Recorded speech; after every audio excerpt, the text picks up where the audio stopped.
welcome to Lyra.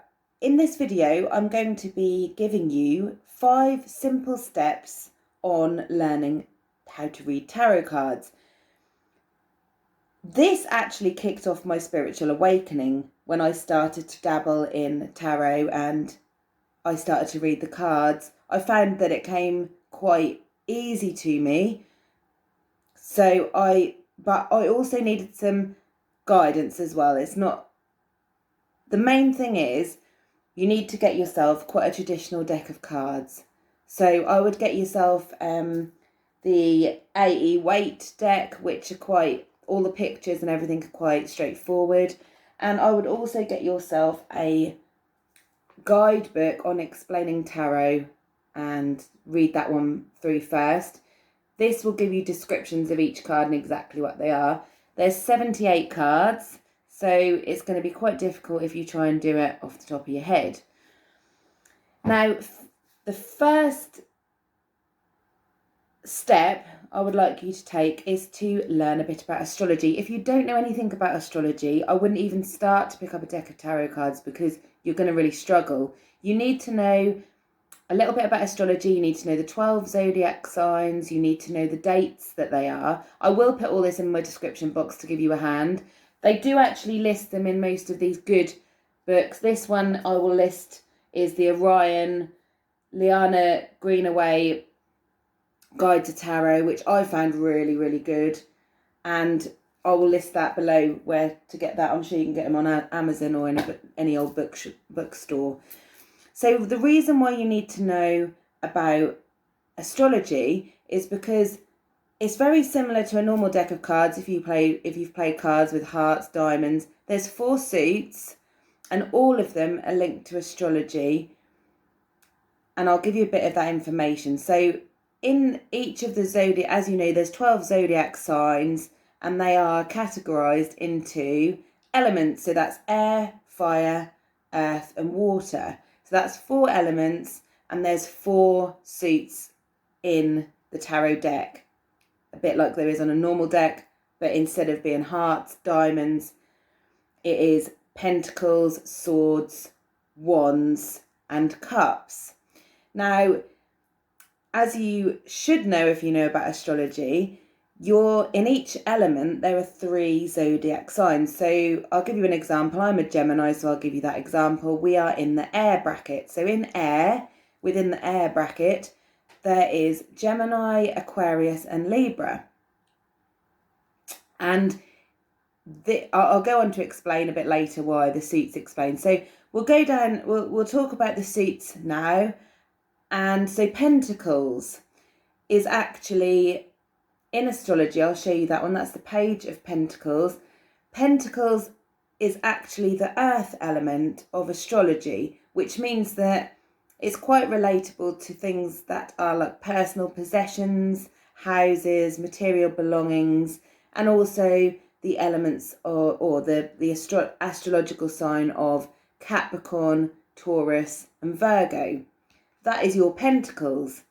And then you have got, within the pentacles, I'll go through that, you've got, as you do in like I said, a normal pack of cards, you've got a page, a knight, a queen and a king to start with. Then you have ace through to 10. So like I said, if you play cards, you'll get that bit quite straightforward. With the sword element, now sword is represents the astrological element of air, which is Gemini, Libra and Aquarius. And as you will know if you are any of those signs, we are a lot of mental energy. We're quite thinkers. We like to have big discussions. We're big communicators. Any single card that you pull in the deck, in the sword bracket, will be to do with mental energy, mental health, how you're feeling, and communication. So that would be your sword. And then you've got wands. Now wands in the tarot deck represents fire, which is the astrological sign of Aries, Sagittarius and Leo. So anything in this section, as you will know if you're any of those signs, is more of an action card. It's more of a doing card. When you pick them up, it'll be more about what's going to be happening.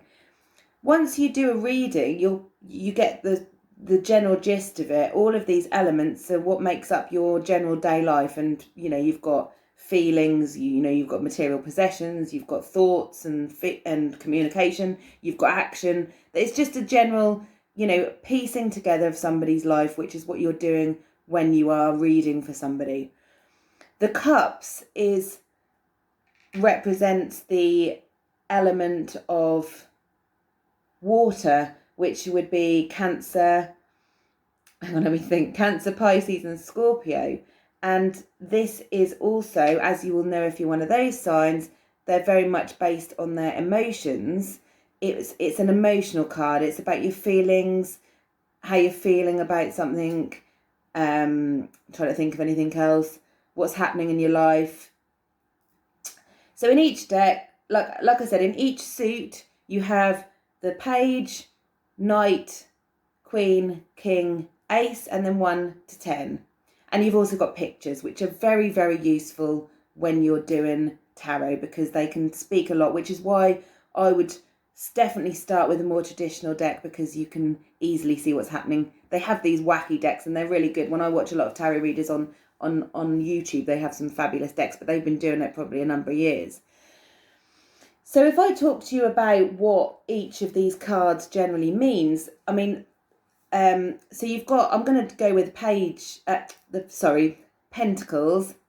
I'll go with the pentacles because all of the suits are going to be the same. It's just going to be swords instead of pentacles, etc. So when you've got a page, it can either represent somebody of the zodiac sign. It can represent a person. Usually with a page, it's a young person, so a child. And it doesn't necessarily mean that they're a boy just because it's a page. It could mean that they're just a young child that is in the person that you're reading for's life at the time. It depends on how, or it can be a situation. Now, in the book, the guidebook that you will have the description of what it is if it's a person, and the description of what it is if it's a situation. Now, depending on the cards you've got in the spread, you'll determine what that is. And also, if you're quite a learner, just say, look, I'm very new to this. Is there a young boy in your life that could be, and describe what it says in the guidebook? This is how they would be. The guidebook gives you a description of what kind of a child they would be, their personality, what they may look like. Or do you think this could be a situation? And ask them. There's no shame in it. So that's the page. And then we've got the queen, who would be a sort of older motherly figure, not generally a child. Then you've got the knight, which would be a young man, sort of not between teenage and 25. And then you've got, like I said, you've got the king, who would be an older male. So, like I said, it could be a person, but it can be a situation. I don't know the exact situations that they are, because, as I said, there's 78 cards, and you're not expected to be a mind, have a photographic memory. So just check the book, and it's absolutely fine. If you're reading for someone, you'll start to get to learn some of the cards, and then and then the ones that you're not quite sure on, you'll just check the book. But if you have to check the book for the entire lot, and you're not doing it for money, then it doesn't really matter, and you're just helping your friends out. And this is what I did when I started, so don't worry about it. Now, what they call them the major arcana cards. Now, you've got the minor arcana. The minor arcana are literally the suits from page, all of these, ace, all the way through to number 10 of that particular suit. These are classed as minor arcana. That makes up the majority of the pack.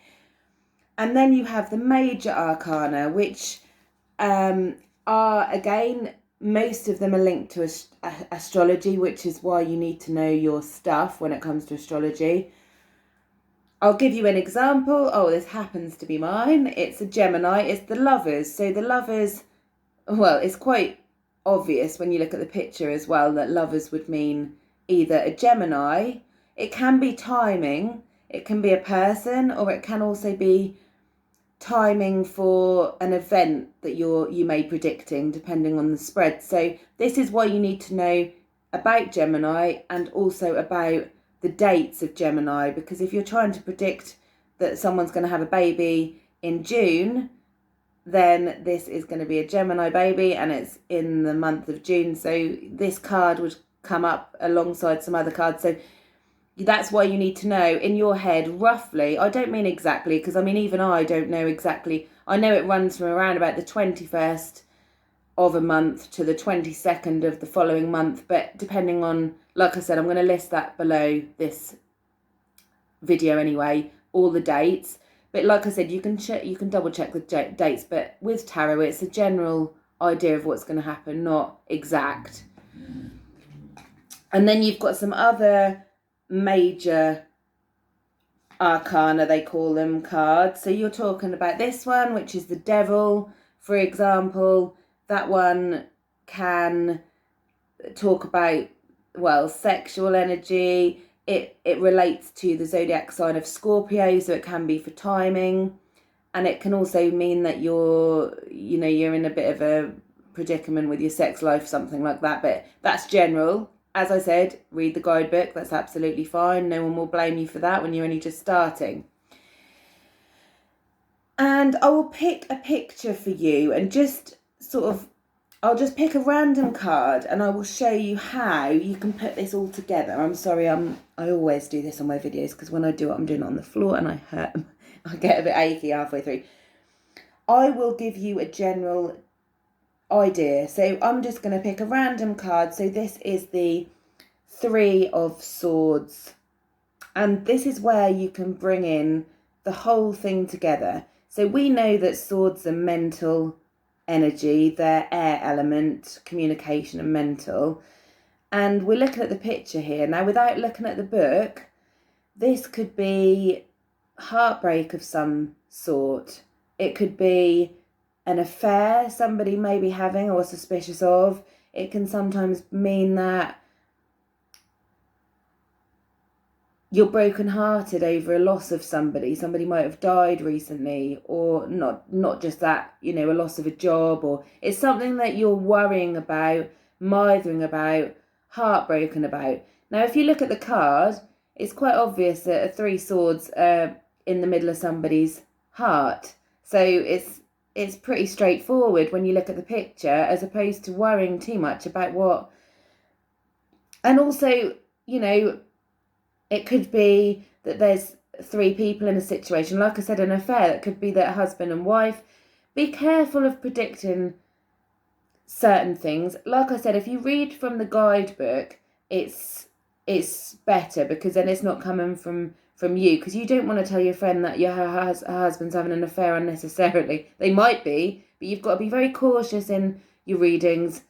Don't try and look on the positive side, I would say. And if you do predict something, you can choose to not elaborate on the negative, because it will just cause the person that's having the reading a lot of unnecessary worry. And I would say be very cautious, as you would if you were just talking to your friend. Don't tell them that, you saw your husband kissing someone else down the local pub. You would just give it to her in a little bit of a nicer way, such as, have you got any suspicions? Do you think, is everything okay with your relationship? And ask them a question as opposed to predicting, because you can get yourself in a lot of trouble for doing that. And here we are. I'll pick another random card here. The Four of Cups. So as we know, Cups is about emotion and that sort of thing. Now, if you look at the picture, what it is here is it's sort of the hand of God coming out of the cloud. This is how I would predict it. And the person there is not looking at that at all. What they're looking at is all the other things, all the other problems, all the other cups and cups of emotion that are in front of them.